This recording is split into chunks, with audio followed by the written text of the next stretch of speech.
So as you remember, we are concerned with a particular type of reference assignment that we call bridging, and it consists in providing an additional implicature in order to recover, to identify the intended object. So we'll continue with the problem of felicity of bridging. So how does accessibility of discourse entities and contextual assumptions affect the acceptability or unacceptability of bridging reference? John and Mary went to see Macbeth last night. The Three Witches were excellent.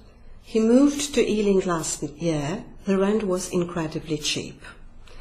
Now these two sentences, as you probably remember, are relatively, well, not relatively, they're just easy to process.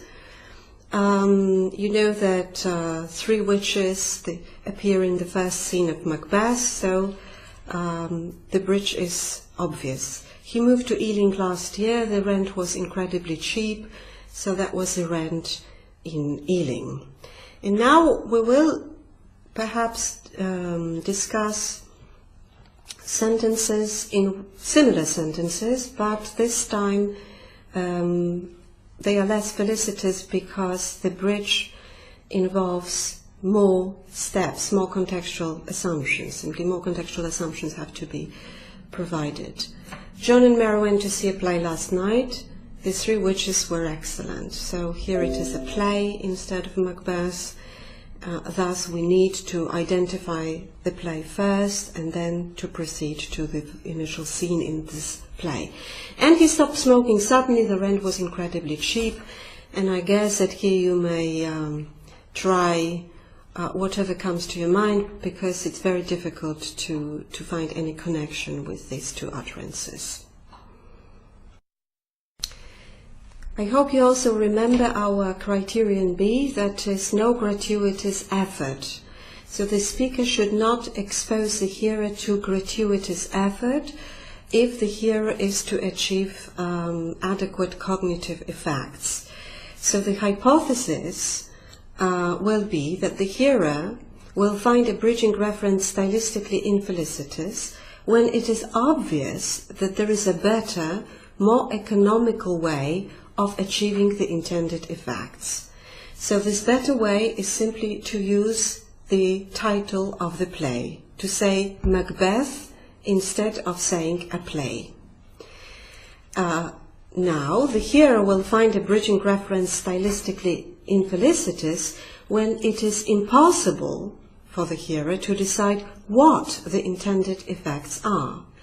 Now, that will be the sentence with a play, but obviously perhaps this with smoking is even more convincing for that matter.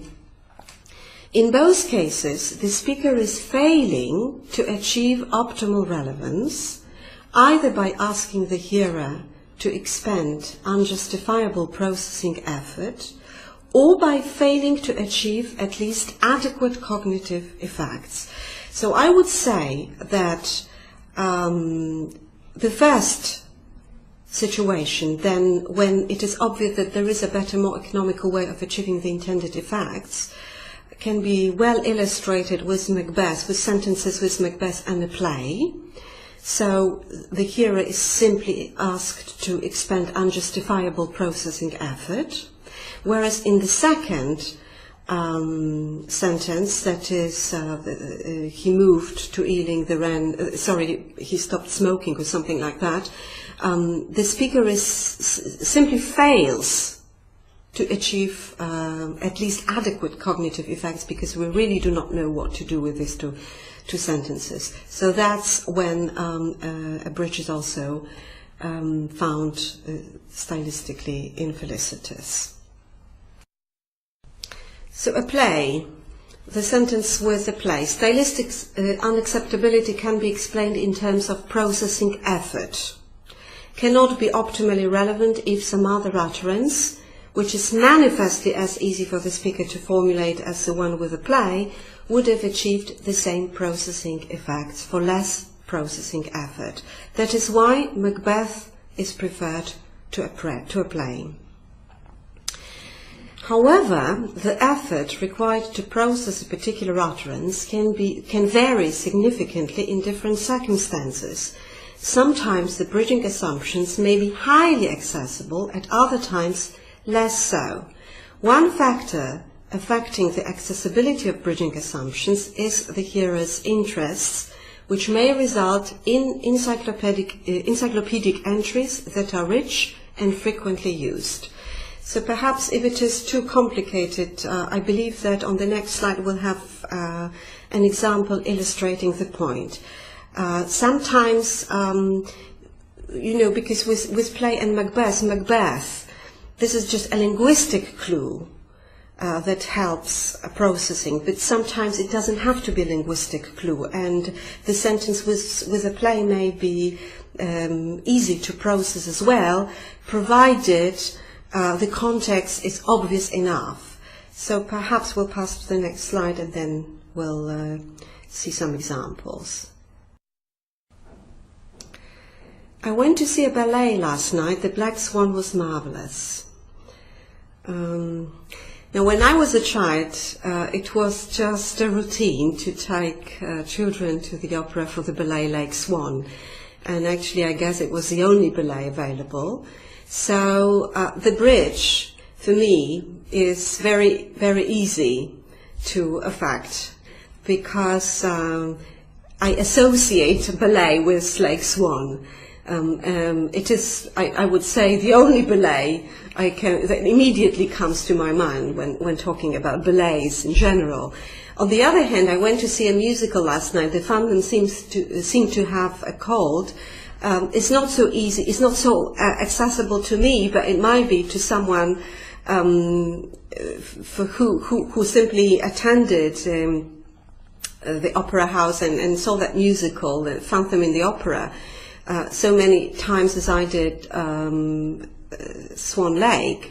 So you see, this is a problem of accessibility of assumptions. The first one is easily accessible for me, the second one is less so, but it might be that for people who are very well familiar with that musical, the second one is easily accessible and the first one is not, or they may have perhaps tremendous knowledge and expertise in ballets, and Swan Lake is not just the only one that comes to their mind.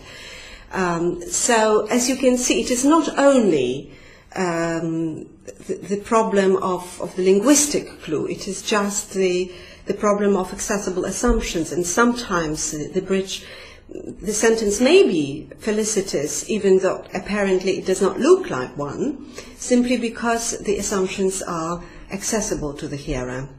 So the above examples seem reasonably acceptable, which can be explained in terms of the accessibility of bridging assumptions, high accessibility of the required assumptions in our general knowledge. Well, it may be idiosyncratic, obviously, as I mentioned, but it is just part of general knowledge. What also makes a particular assumption easily accessible is the accessibility of contextual information. So that's another factor that might affect processing effort. Look, we went to see a play, can be judged acceptable or unacceptable, not only because of the accessibility of bridging assumption, but also because of the accessibility of other contextual information. So you can imagine a situation like that. Mary says to John, Mary says, John and I have never seen a play together, so Jane suggests, you should see one at all costs. There is a good production of Macbeth currently on at the National. A week later, Mary to Jane, John and I went to see a play last night. The Three Witches were excellent.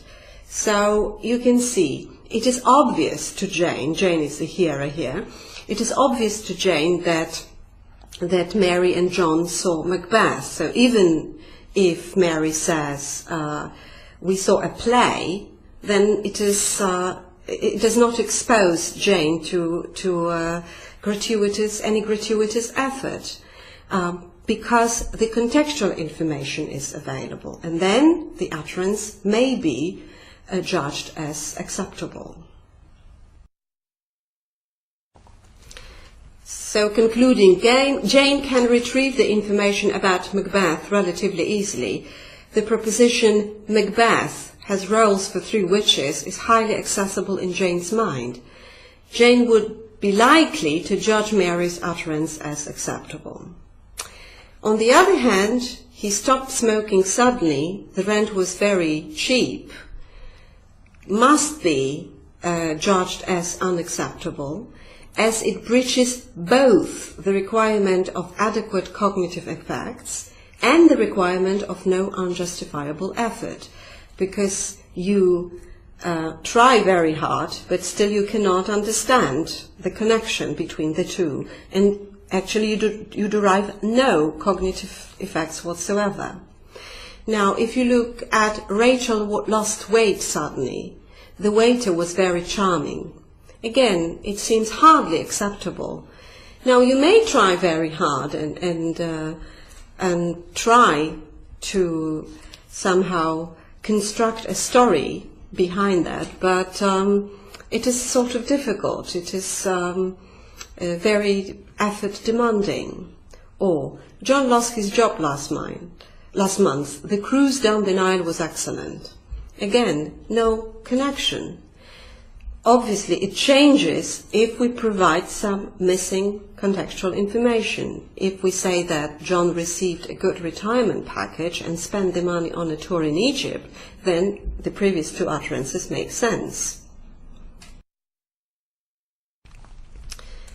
So, as you can see, with John, there is a way to increase the acceptability of bridging reference. If we make the intended set of contextual assumptions more accessible, the hearer will have more chance of obtaining the intended cognitive effects. So, if you have the information, the only time Rachel loses weight is when she falls in love. One local Italian restaurant has been her favorite for the last 3 months, then you may inevitably come to the conclusion that she fell in love with the Italian waiter. That was very charming, and that's the reason why she lost weight. And then, obviously, you may judge these 2 utterances as felicitous, but only because you have access to some contextual information. And now perhaps we can be back to the criterion of plausibility. You remember we discussed it already, and we concluded that if 2 candidates are equally available, so we select the one that is perhaps more plausible, or that plausibility somehow strengthens the chance of a particular candidate to be chosen. Now, I moved from Brixton to St John's Wood. The rent was less expensive. We took a taxi to the airport this year. Although we used a bus last year, the fare was less expensive. I prefer the restaurant on the corner to the student canteen. The cappuccino is less expensive. Now, we may not know much about these 2 districts of London districts, Brixton and St John's Wood. So if we know nothing, then I moved from Brixton to St John's Wood. The rent was less expensive. The rent in St John's Wood is obviously less expensive, so it is not difficult for us to process. But if we know that St John's Wood is a very expensive district, whereas Brixton is not, then obviously we might be slightly perplexed. So this example resembles the one that we already discussed with England, France and wine in both countries. Now, if you look at the next one, we took a taxi to the airport this year. Although we used a bus last year, the fare was less expensive. So now you face the choice whether it was a fare on a bus or whether we paid for a taxi less. I prefer the restaurant on the corner to the student canteen. The cappuccino is less expensive, so the cappuccino is less expensive in the restaurant. This is how relevance would prompt us to interpret this sentence. So here, as you can see, it seems that, again,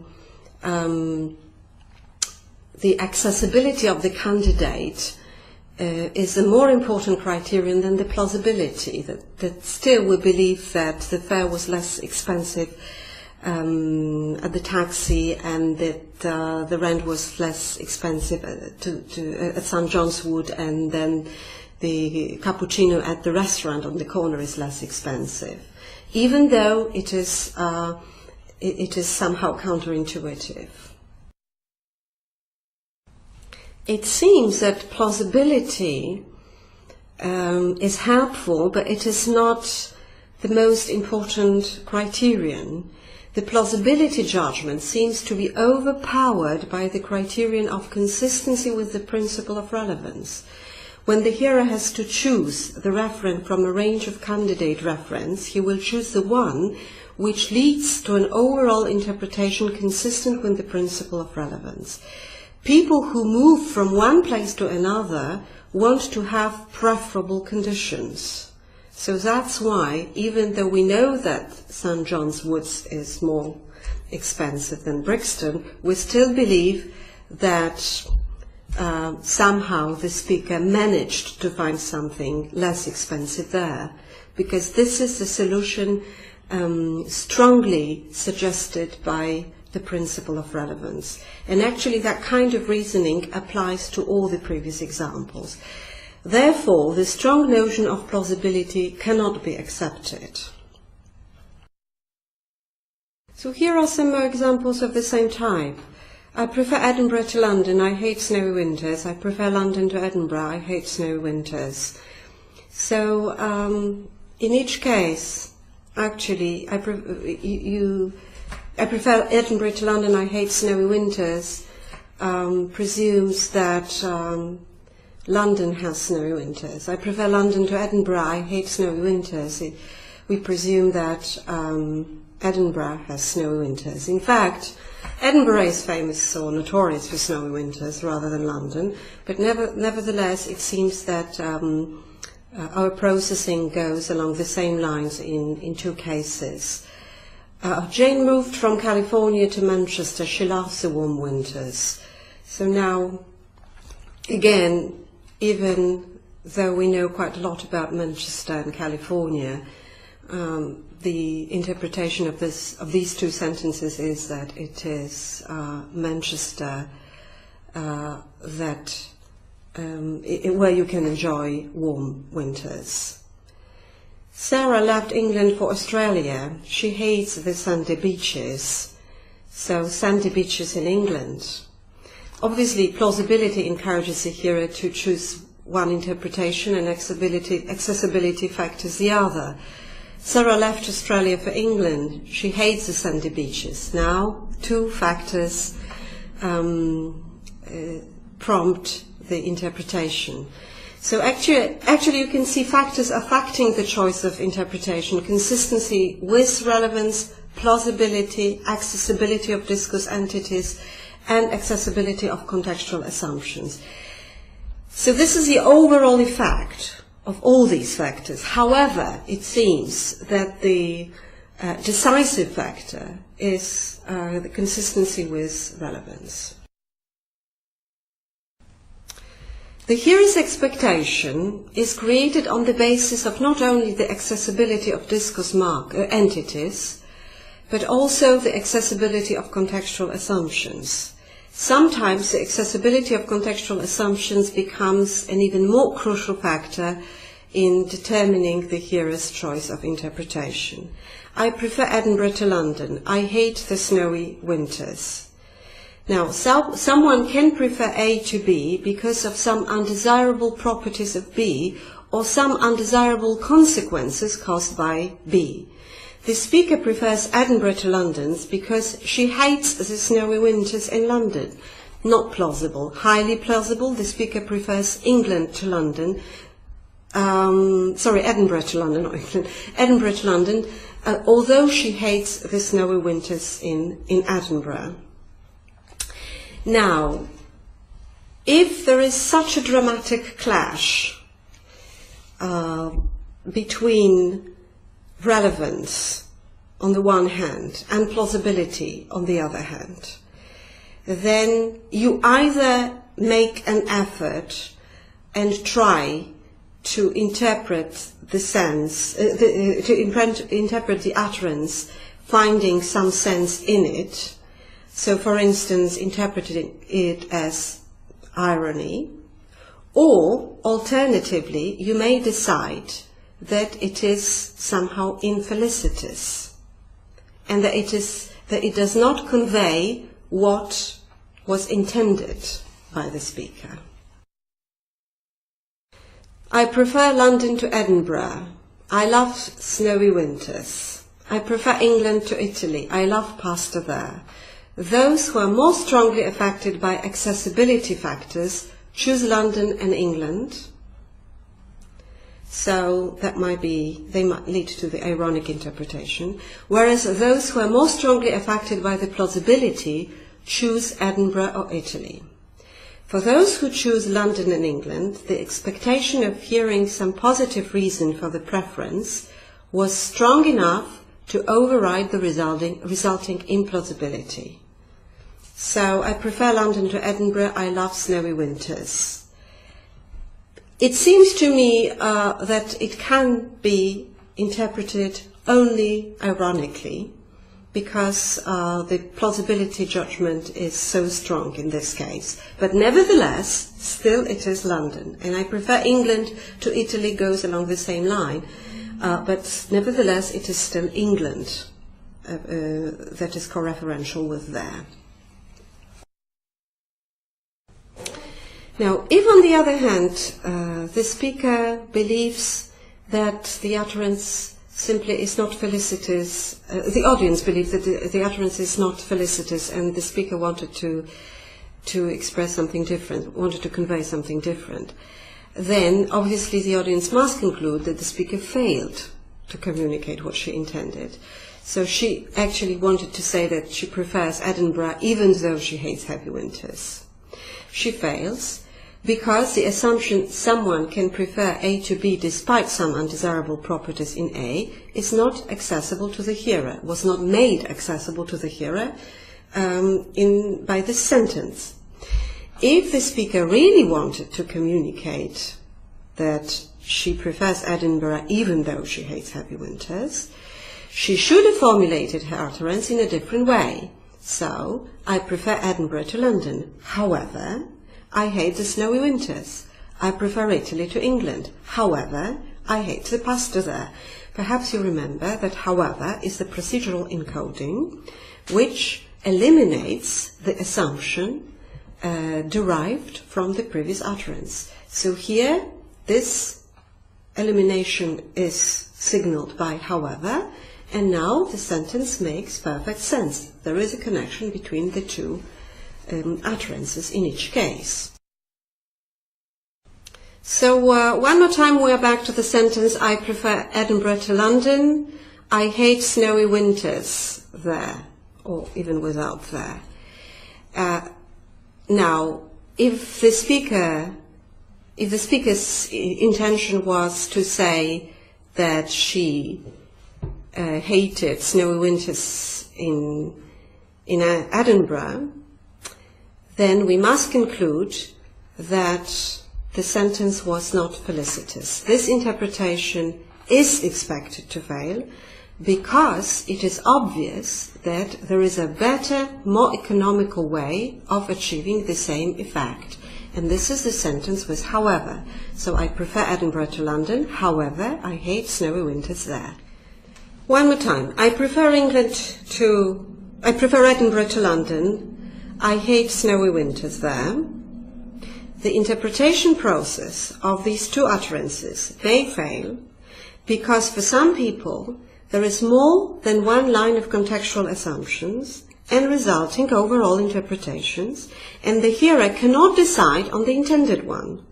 The problem will be solved if the possible contextual assumptions and implications can be constrained so that the intended ones are the most accessible.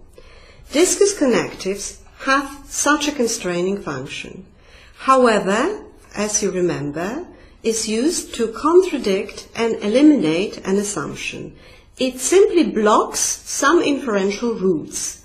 Jane moved from California to Manchester. However, she loves the warm winters, and now we know that these are the warm winters in California, not in Manchester. So, however, constrained our interpretation. I prefer Edinburgh to London. You see, I love the snowy winters.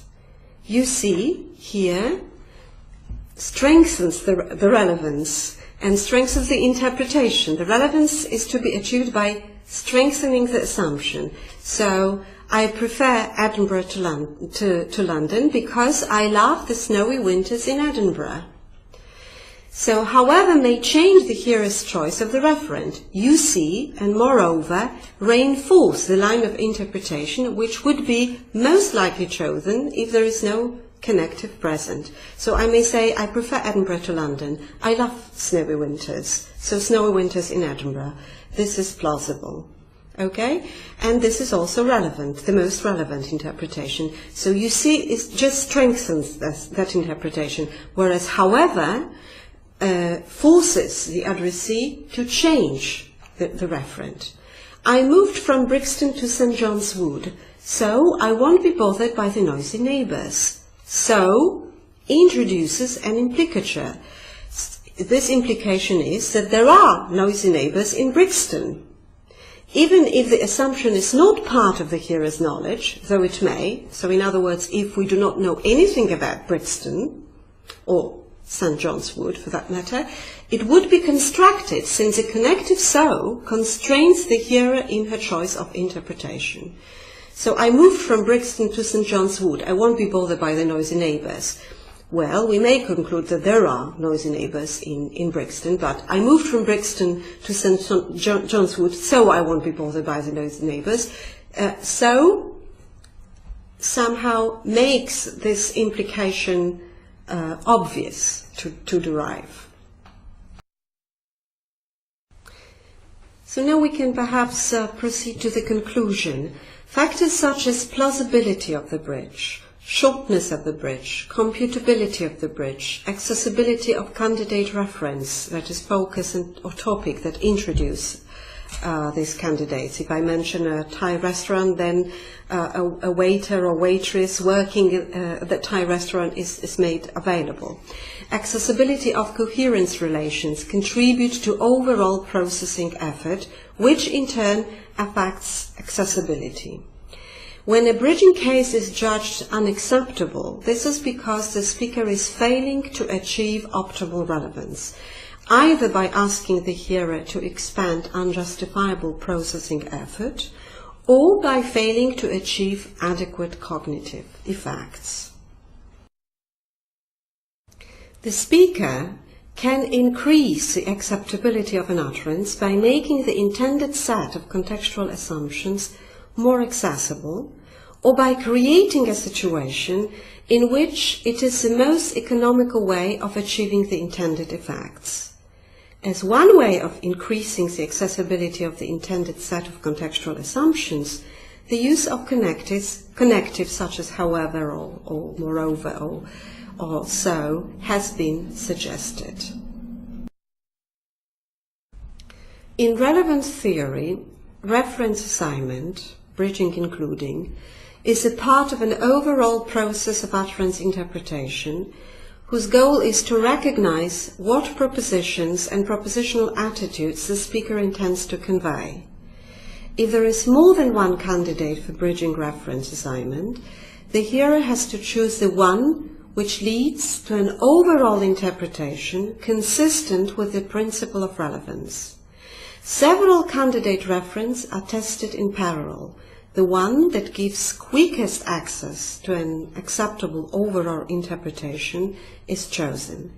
Mind you also that the bridging reference is identified only after the whole utterance is processed. So first we process the whole utterance, we try to establish the relevance of the whole utterance, and then we can be back to reference assignment. So as you can see, the interpretation of an utterance involves a lot of forward-backward inferencing.